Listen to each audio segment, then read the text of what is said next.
नमस्कार सगळ्यांना. लग्नानंतरचे प्रेम भाग 6 सुरू आहे.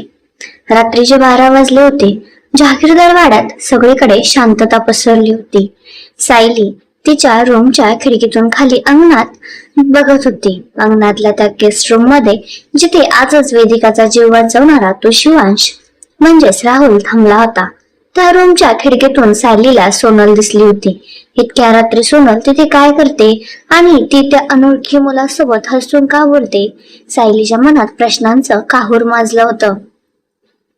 तिने एक क्षणही विचार न करता रूमचा दरवाजा उघडला.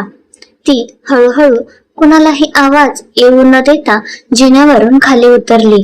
तिला आज कोणत्याही परिस्थितीत सत्य शोधायचंच होतं. तिचे पाय अंगणातल्या त्या गेस्ट रूम कडे वळले. रूमचा दरवाजा आतून लॉक नव्हता, तो फक्त ओढून घेतलेला होता. सायलीने हळूच दरवाजाला हात लावला. तेवढ्यात दरवाजा आतून झटक्यात उघडला गेला. सोनल बाहेर आली आणि ती सायलीला समोर बघून दचकली. सोनलच्या चेहऱ्यावरचा रंग एका सेकंदासाठी उडाला. तिच्या काळजाचा ठोका चुकला. सायलीने सगळं ऐकलं नसेल, पण सोनल एक नंबरची ऍक्टर होती. तिने स्वतःला लगेच सावरलं आणि नेहमीचा तोच रागीट आणि ऍटिट्यूड असलेला चेहरा तयार केला. तू इथे काय करतेस एवढ्या रात्री भूत सारखी? सोनलने डोळे मोठे करत विचारलं. सायली आज घाबरली नाही. तिने सोनलच्या डोळ्यात थेट बघितलं. ते मी तुला विचारायला आले सोनल, सायलीने विचारलं. तुम्हाला विचारणार? How dare you? सोनल आवाज दाबून म्हणाली. हो, मी विचारणार. सायली एक पाऊल पुढे आली. तू एवढ्या रात्री एका अनोळखी मुलाच्या रूम मध्ये काय करत होतीस आणि तू त्याच्याशी हसून काय बोलत होतीस? सोनलने एक खोटा सुस्कारा सोडला आणि हात बांधून ती उभी राहिली. हसून बोलत होते? Are you blind Sayali? मी त्याला धमकी द्यायला आले होते, सोनलने अत्यंत आत्मविश्वासाने खोटं सांगितलं. धमकी? सायलीच्या कपाळावर आट्या पडल्या. हो, धमकी, सोनल चिडून म्हणाली. बाबांनी त्याला या घरात राहायला परवानगी दिली, पण मला असले भिकारी आणि रस्त्यावरचे लोक घरात अजिबात आवडत नाहीत. आणि तो ज्या प्रकारे वेदिकाकडे बघत होता ना, ते मला अजिबात पटलं नाही. म्हणून मी त्याला वॉर्निंग द्यायला आले होते की आमच्या वेदूपासून आणि या घरापासून लांब राहा, नाहीतर वेदांतला सांगून तुझे हातपाय तोडून बाहेर फेकून देईल. सोनलने हे इतक्या सफाईने सांगितलं की सायलीला खरंच तिच्यावर विश्वास बसला. कारण सायलीला सोनलचा स्वभाव चांगलाच माहिती होता. सोनलला गरिबांचा नेहमी तिरस्कार असायचा. तिला नेहमी श्रीमंती आणि स्टेटसचीच काळजी असायची. त्यामुळे तिने त्या शिवांशला धमकी देणं हे सायलीला खूप नैसर्गिक वाटलं. पण तरीही सोनल सायली शांतपणे म्हणाली, तू एवढ्या रात्री त्याच्या रूम मध्ये यायची काही गरज नव्हती. उद्या सकाळी सगळ्यांसमोर हे तू बोलू शकली असतीस. बाबांना समजलं तर ते रागवतील. सोनलने सायलीला खांद्याला धक्का मारला आणि ती पुढे गेली. तू मला शिकू नकोस सायली, तू फक्त बाबांमुळे या घरात आहेस हे विसरू नकोस. सोनल तिथून निघून वरच्या रूम मध्ये गेली. सायलीने एक सुटकेचा निश्वास टाकला. तिला वाटलं की आपला गैरसमज झाला आहे. तिने त्या गेस्ट रूम मध्ये एकदा डोकावून पाहिलं. राहुल बेडवर पाठमोरा झोपलेला होता. सायली तिथून वळून आपल्या रूम मध्ये गेली. सकाळी डायनिंग टेबलवर सगळे ब्रेकफास्ट करत होते. आज राहुल म्हणजे शिवांश सुद्धा तिथेच होता. डोक्याला पांढरी पट्टी, हाताला बँडेज आणि चेहऱ्यावर अत्यंत गरीब आणि लाचार भाव. वेदिकाने स्वतः त्याच्या ताटात उपमा वाढला. घे शिवांश, तुला आता ताकदीची गरज आहे. डॉक्टरांनी तुला आराम करायला सांगितलंय. वेदिका काळजीने म्हणाली. राहुलने अत्यंत नम्रपणे हात जोडले. खूप उपकार आहेत मॅडम तुमचे. मला तर या मोठ्या घरात बसायची सुद्धा लाज वाटते. मी कुठे रस्त्यावर राहणारा अनाथ मुलगा आणि तुम्ही एवढे मोठे लोक. वेदिका असली. अरे चिलकर, तू माझा जीव वाचवलास. आता आपण फ्रेंड्स आहोत. मॅडम वगैरे नको म्हणू, मला फक्त वेदिका म्हण. राहुलच्या मनात एक लाडवा फुटला. फ्रेंड्स, वा, म्हणजे माझा प्लॅन एकदम बरोबर ट्रॅकवर चाललाय. त्याने हळूच वेदिकाकडे एका वेगळ्याच नजरेने पाहिलं. त्याला वाटलं वेदिका त्याच्यावर इम्प्रेस झालीये. तू खूप चांगली आहेस वेदिका, राहुल म्हणाला. माझ्यासारख्या गरीब मुलाशी कुणीच एवढ्या प्रेमाने बोलत नाही. पण वेदिकाचं लक्ष त्याच्या बोलण्याकडे जास्त नव्हतंच. तिचा मोबाईल वाजला. स्क्रीनवर एक मेसेज आला होता. तो मेसेज बघून वेदिकाच्या चेहऱ्यावर एक खूप गोड आणि लाजरी स्माइल आली. तिने पटकन तो मेसेज रिप्लाय केला आणि तो फोन खिशात घातला. राहुलला वाटलं ती त्याच्या बोलण्यावर लाजली, पण सत्य वेगळंच होतं. वेदिकाच्या आयुष्यात लंडन मध्येच कुणीतरी असा एक खास व्यक्ती होता ज्याच्यावर ती खूप प्रेम करत होती, पण तिने हे अजून घरच्यांना सांगितलं नव्हतं. तिला शिवांश मध्ये म्हणजेच राहुल मध्ये फक्त एक चांगला माणूस आणि मित्र दिसत होता. दुसरा कोणताही विचार तिच्या मनात नव्हता. सायली किचन मधून बाहेर आली आणि तिची नजर राहुलवर गेली.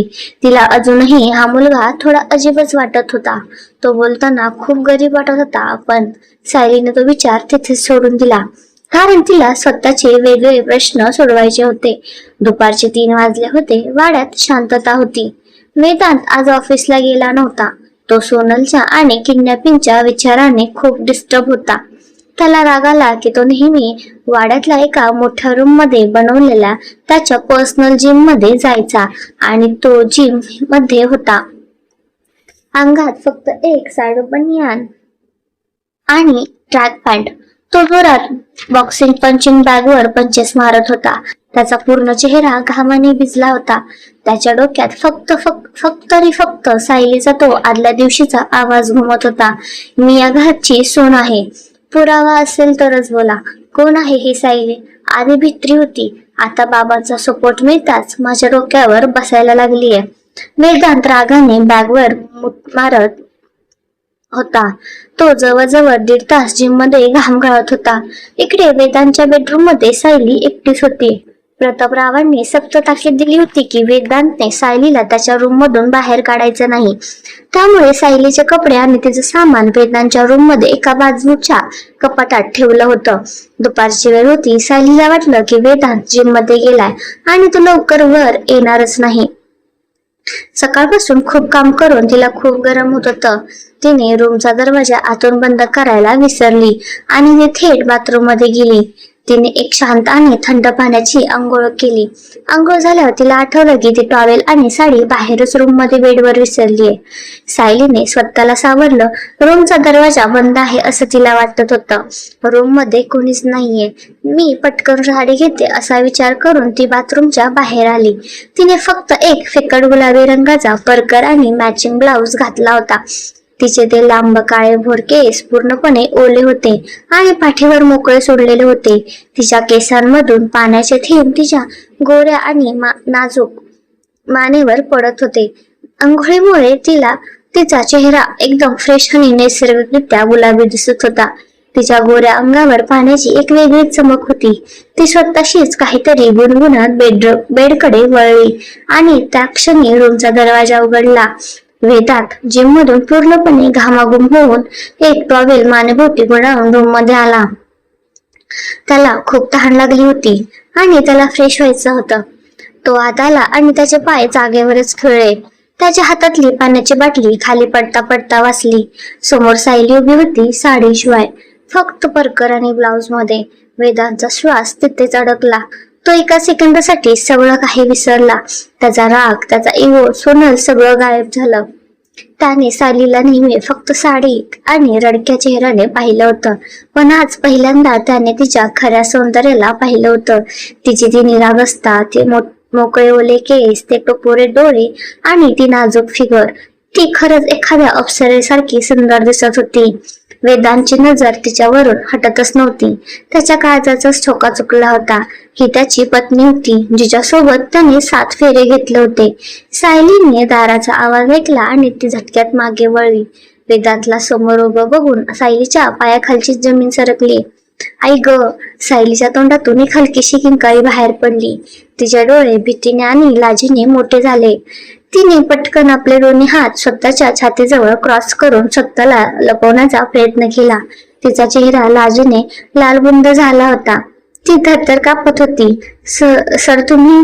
मला वाटलं रूम बंद आहे. सायलीचे शब्द अडखळत होते. वेदांत काहीच बोलू शकला नाही. तो फक्त तिच्याकडे बघत होता. त्याचे डोळे तिच्या त्या घाबरलेल्या आणि लाजरी चेहऱ्यावर खिळले होते. त्याला समजतच नव्हतं की तो काय बोलू.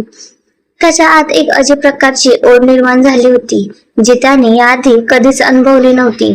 सायलीला वाटलं तो तिच्यावर आता भयंकर चिडेल, ओरडेल, पण वेदांत शांत होता. त्याची नजर रागीट नव्हती. त्यात नजरेत एक वेगळाच भाव होता. सायलीचा श्वास वेगाने चालत होता. वेदांतही जोरजोरात श्वास घेत होता, कारण तो जिम मधून आला होता.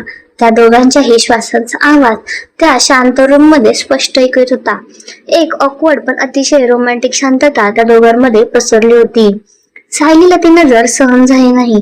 तिने झटक्यात बेडवर ठेवलेली आपली साडी ओढून घेतली आणि ती जवळजवळ धावतच बाथरूम मध्ये शिरली. तिने बाथरूमचा दरवाजा आतून जोरात लॉक केला. बाथरूम मध्ये जाऊन सायली दरवाजाला पाठ टेकून उभी राहिली.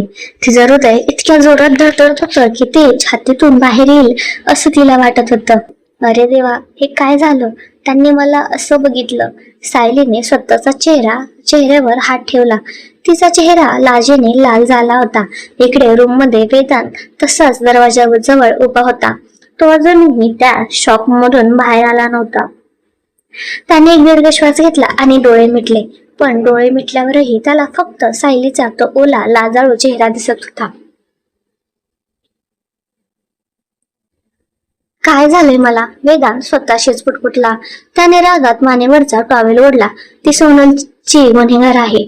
मग मग मी तिच्याकडे असा का बघत होतो? तो स्वतःवरच चिडला. पण त्याला हेही मान्य करावं लागत होतं की सायली खरंच खूप सुंदर आहे. सोनलच्या मेकअप पेक्षा सायलीचं ते साधं रूप कितीतरी पटीने आकर्षक होतं. तो बेडवर जाऊन बसला आणि त्याने स्वतःच डोकं धरलं. तेवढ्यात सोनल रूम मध्ये आली. वेदांत बेडवर शून्य नजरेने समोर बघत बसला होता. वेदांत, काय झालंय? सोनल त्याच्या जवळ येऊन बसली.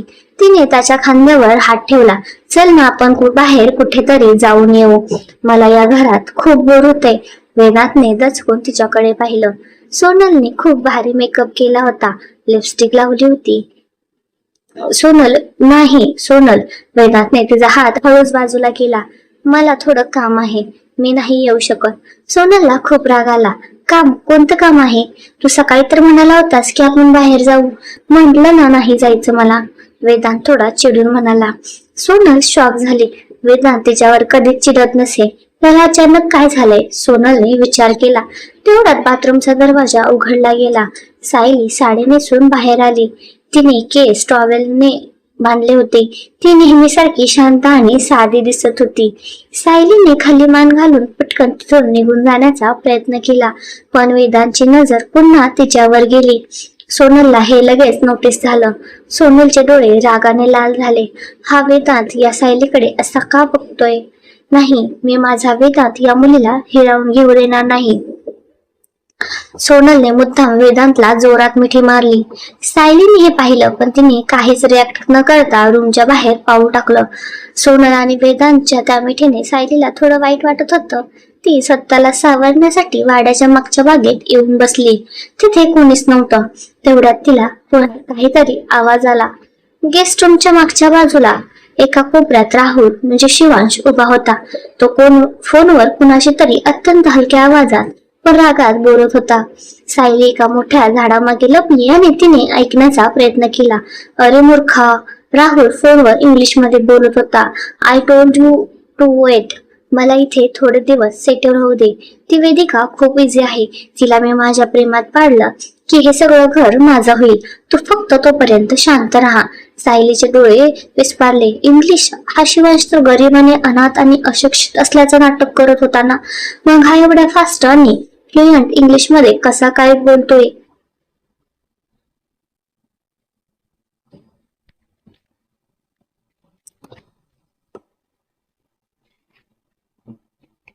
आणि हा वेदुताईला प्रेमात पाडण्याचं काय बोलतोय? सायलीला आता पक्की खात्री झाली होती की हा कोणीतरी मोठा फ्रॉड आहे. राहुलने फोन कट केला. त्याने खिशातून एक महागडं सिगारेटचं पाकिट काढलं आणि लायटरने सिगारेट पेटवली. सायलीने तो लायटर पाहिला. तो अत्यंत महागडा सोन्याचा मुलामा असलेला डिझायनर लायटर होता. एक गरीब मुलगा एवढा महागडा लायटर कसा वापरू शकतो? सायलीने स्वतःच्या तोंडावर हात ठेवला. हा मुलगा नक्की सोनलच्या प्लॅनचा भाग आहे का? मला काहीही करून याचं सत्य वेदुताईला आणि बाबांना सांगावं लागेल, पण पुराव्याशिवाय कोणीच माझं ऐकणार नाही. रात्रीचे 8 वाजले होते. जहागीरदार वाड्यात डायनिंग टेबलवर जेवणाची तयारी सुरू होती. सायली किचन मध्ये सगुणाबाईंना मदत करत होती, पण तिचं लक्ष कामात अजिबात नव्हतं. तिच्या डोक्यात फक्त राहुल शिवांश घुमत होता. तो इंग्लिश मध्ये बोलत होता. त्याच्याकडे तो एवढा महागडा लायटर होता आणि तो वेदू ताईला फसवण्याबद्दल बोलत होता. याचा अर्थ हा शिवांश नक्कीच खोटा आहे. आणि काल सोनल ताई त्याच्या रूम मध्ये हसत बोलत होती. म्हणजेच हे दोघे एकमेकांना आधीपासूनच ओळखतात. सायलीने कांदा कापताना सुरी खाली ठेवली. तिला सगळी लिंक लागत होती. सोनलचं किडनॅपिंग, 5 कोटींची खंडणी आणि मग या शिवांशची वाड्यात झालेली एंट्री. हा सगळा एकाच मोठ्या प्लॅनचा भाग होता. मला काहीही करून याचा पुरावा शोधावाच लागेल, पण कसा? सायली विचार करत होती. जर मी कुणाला काही सांगितलं तर सोनलताई परत रडण्याचं नाटक करतील आणि वेदांत सर माझ्यावर चिडतील. नाही, मला शांतपणे हा पुरावा मिळवावाच लागेल. सायलीने एक प्लॅन बनवला. तिला राहुलच्या रूम मध्ये जाऊन त्याचा फोन तपासायचा होता, पण त्यासाठी राहुलला रूमच्या बाहेर काढणं गरजेचं होतं. वेदांत त्याच्या बेडवर बसला होता. लॅपटॉप समोर उघडा होता, पण त्याचं लक्ष स्क्रीनवर अजिबात नव्हतं. त्याच्या डोळ्यासमोर फक्त दुपारचं ते दृश्य येत होतं. सायलीचे ते ओलं रूप, तिचे ते घाबरलेले डोळे आणि तिचा तो नैसर्गिक गोरेपणा. वेदांचे डोळे गच्च मिटले आणि रागाने स्वतःच्याच कपाळावर हात मारून घेतला. काय चाललंय माझ्या डोक्यात? मी त्या मुलीचा विचार का करतोय? सोनल माझी आहे. सायलीने तर माझ्या सोनलला किडनॅप केलं होतं. मी तिचा तिरस्कार करायला हवा, तो स्वतःला समजावत होता. पण मन एक अशी गोष्ट आहे जी कोणाचंही ऐकत नाही. वेदांतला कितीही राग आला असला तरी सायलीचं ते सुंदर आणि निरागस रूप त्याच्या मनात कुठेतरी घर करून गेलं होतं. तेवढ्यात सोनल रूम मध्ये आली. तिने एक अत्यंत बोल्ड आणि अट्रॅक्टिव्ह नाईट ड्रेस घातला होता. तिने रूमचा दरवाजा आतून लॉक केला आणि ती हसत वेदांतच्या जवळ आली. वेदांतने दचकून लॅपटॉप बंद केला. काय झालं सोनल? सोनलने त्याच्या खांद्यावर हात ठेवला आणि ती त्याच्या अगदी जवळ बसली. काही नाही रे, खूप दिवस झाले आपण एकमेकांसोबत वेळ घालवला नाहीये. आज आपण दोघच आहोत आणि मला तुझी खूप आठवण येत होती. सोनलने वेदांतच्या छातीवर हात ठेवला. तिचा उद्देश स्पष्ट होता. तिला वेदांतला शारीरिकदृष्ट्या आपल्या जवळ करायचं होतं, जेणेकरून वेदांतच्या मनातून सायली कायमचीच निघून जाईल आणि तो पूर्णपणे तिच्या मुठीत येईल. तिने वेदांतच्या गालाला हात लावला आणि ती त्याच्या ओठांजवळ आली. पण वेदांतने अचानक मान बाजूला वळवली. सोनल शॉक झाली. वेदांत, काय झालं? वेदांत स्वतःही गोंधळला होता. सोनल त्याची प्रेयसी होती, जिच्यासाठी तो वेडा होता. पण आता जेव्हा ती त्याच्या इतकी जवळ आली तेव्हा त्याला काहीच फिलिंग्स येत नव्हत्या. उलट त्याला कुठेतरी चुकीचं वाटत होतं. सॉरी सोनल, वेदांत थोडं ऑकवर्ड होऊन म्हणाला. मला थोडं बरं वाटत नाहीये, डोकं दुखतंय माझं. आपण नंतर बोलूया का? सोनलचा इको दुखावला गेला. हा, मला नकार देतोय. माझ्यासारख्या सुंदर मुलीला तुला खरंच तुझ डोकं दुखतंय वेदांत, की तुझ्या आयुष्यात दुसरी कोणीतरी आलीये? सोनलने अत्यंत रागीट आणि संशयास्पद विचारलं. दुसरी कोण येणार आहे सोनल? तू वेडी झालीस का? वेदांत चिडून म्हणाला.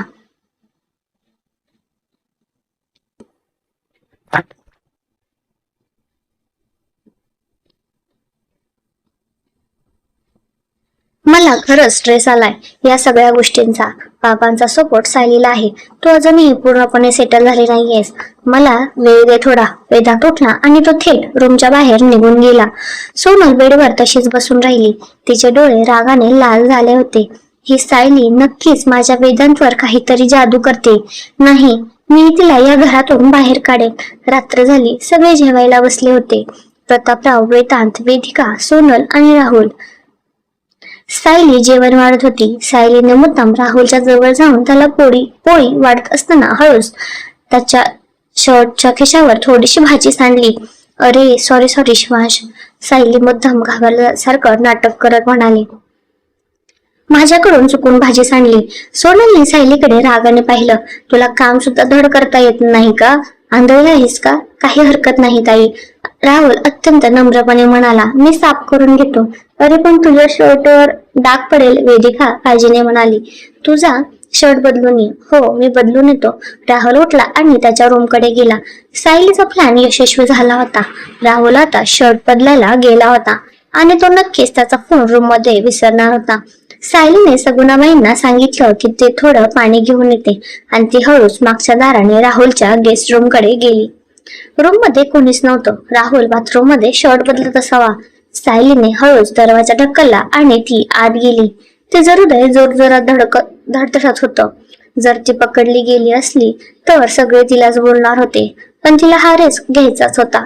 तिने पटकन राहुलच्या बेडवर आणि टेबलावर नजर मारली. तिथेच राहुलच्या उशीखाली त्याचा फोन थोडासा बाहेर आलेला दिसत होता. सायलीने धावत जाऊन तो फोन हातात घेतला. फोनला लॉक नव्हतं, कारण राहुलला वाटलं होतं की या घरात त्याचा फोन कोणीच चेक करणार नाही.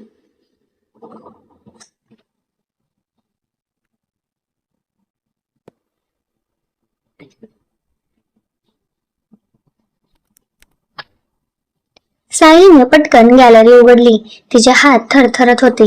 तिला काही फोटो दिसले जे राहुलने काढले होते आणि एका फोटोमध्ये राहुल आणि सोनल एकमेकांच्या गळ्यात हात घालून पार्टी करत होते. सायलीला जे शोधायचं होतं ते तिला मिळालं होतं. म्हणजेच हा शिवांश हा सोनलताईचा मित्र आहे आणि या दोघांनी मिळून वेदांत सरांना फसवलंय. सायलीच्या डोळ्यात पाणी आलं. तिला वेदांतची दया येत होती की तो किती आंधळेपणाने सोनलवर प्रेम करत होता. तिने पटकन तो फोटो स्वतःच्या नंबरवर सेंड करण्यासाठी व्हॉट्सअप उघडलं, पण नेमका त्या क्षणी बाथरूमचा दरवाजा उघडला गेला.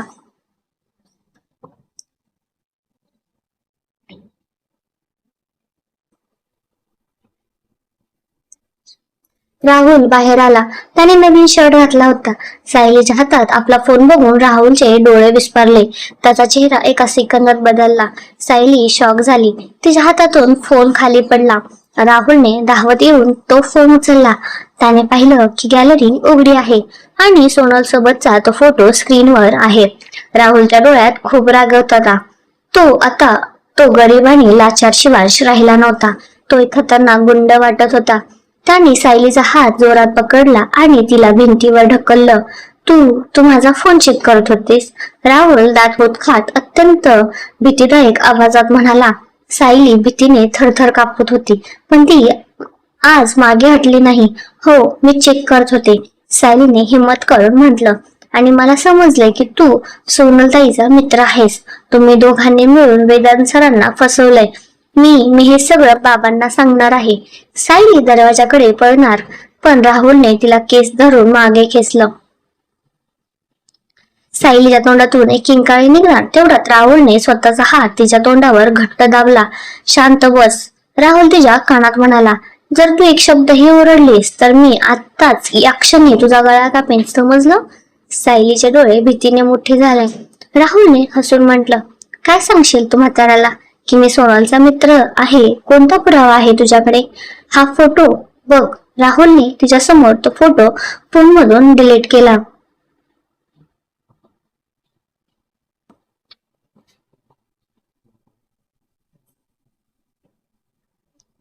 आता जा आणि सांग, राहुल हसत म्हणाला. तू सांगशील, पण तुझा नवरा वेदांत, तो तुझ्यावर विश्वास ठेवणार नाही. तो सोनलचा गुलाम झालाय. मी जर तिला म्हटलं की ही सायली माझ्यावर खोटं आरोप लावते तर तो तुलाच घरातून हकलून देईल.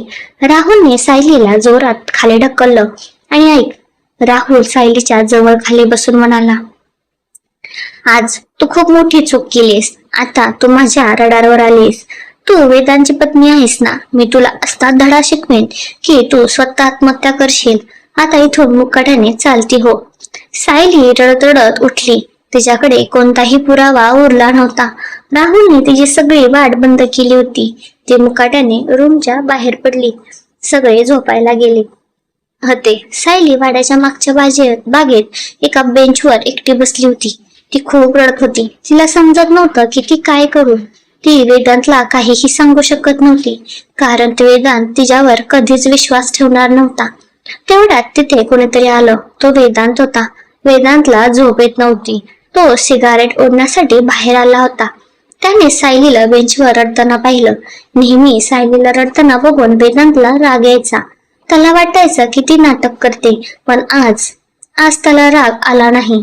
त्याला कुठेतरी एक प्रकारची ओढ वाटली. दुपारचा तो प्रसंग त्याला पुन्हा आठवला. तो हळूहळू चालत सायलीच्या जवळ आला. सायलीनेही त्याची चाहूल ऐकली आणि ती झटक्यात उठून उभी राहिली. तिने आपले अश्रू पुसले. सर, तुम्ही? खाली मान घालून म्हणाली. वेदांतने सिगारेट खाली फेकून पायाने विझवली. तू इथे काय करतेस एवढ्या रात्री आणि रडतेस का? सायलीने आश्चर्याने मान वर केली. वेदांचा आवाज आज कठोर नव्हता, त्यात एक वेगळा शांतपणा होता. काही नाही सर, मला झोप येत नव्हती, सायली म्हणाली. तू माझ्याशी खोटं बोलतेस सायली. वेदांत एक पाऊल पुढे आला. आज दुपारी जे झालं त्यामुळे तू रडतेस का? दुपारचा विषय निघताच सायलीचा चेहरा लाजेनं पुन्हा लाल झाला.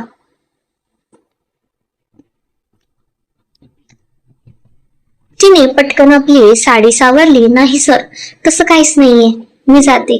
सायली तिथून निघून जाण्याचा प्रयत्न करू लागली, पण वेदांतने तिचा हात पकडला. सायली जागेच थिजली. वेदांतचा स्पर्श आज रागीट नव्हता, तो अत्यंत हळवा होता. सायली, वेदांत अत्यंत मवाळ आवाजात म्हणाला. I am sorry. सायलीला स्वतःच्या कानावर विश्वासच बसत नव्हता. वेदांत सर आणि मला सॉरी म्हणतायत. दुपारी मी अचानक रूम मध्ये आलो. मला खरंच माहित नव्हतं तू तिथे आहेस. माझा तुला घाबरण्याचा कोणताही हेतू नव्हता. वेदांतने सायलीच्या डोळ्यात बघून म्हटलं. काही हरकत नाही सर. सायली हळूच म्हणाली.